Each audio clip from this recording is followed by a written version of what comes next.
பரமக்குடியில் வெகு விமர்சையாக நடைபெற்ற ஸ்ரீ சீதாராம கல்யாண உற்சவம். ஏராளமான பக்தர்கள் பங்கேற்று சுவாமி தரிசனம் செய்தனர்.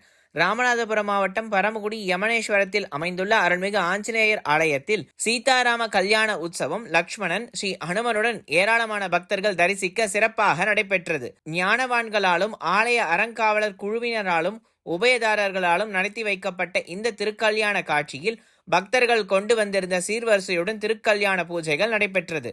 பேரரசர் பெருந்திரு தசரத சக்கரவர்த்தியின் திருக்குமாரன் ஸ்ரீமன் நாராயணமூர்த்தி என்னும் ஸ்ரீராமருக்கும், மிதிலை பேரரசர் பெருந்திரு ஜனக மன்னனின் புண்ணிய குமாரத்தியும் ஸ்ரீ மகாலட்சுமியும் ஆகிய ஸ்ரீ சீதாலட்சுமி பிராட்டிக்கும் நடைபெற்ற திருக்கல்யாண விழாவில் சுவாமி நகர்வலம் வந்ததும் மாலை மாற்றுதல் மற்றும் திருமண சம்பிரதாயங்கள் மற்றும் விசேஷ பூஜைகளும் நடைபெற்றது. சீர்வரிசையில் வைக்கப்பட்டிருந்த திருமங்கல்ய சரடினை ராமபிரான் சீதா பிராட்டிக்கு சாற்றும் வைபவமும் நடைபெற்றது. திருமங்கல்யத்தை பூஜை செய்து பக்தர்கள் தொட்டு வணங்கிய பின் திருக்கல்யாண வைபவம் மிக சிறப்பாக நடைபெற்றது.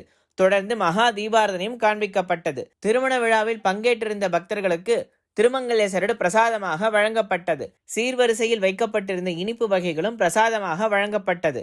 பெண்கள் கோலாட்டம் அடித்தும் திருமண விழாவை சிறப்பாக கொண்டாடினர். பொங்கல், புளியோரை, சுண்டல் அன்னதானமாகவும் வழங்கப்பட்டது.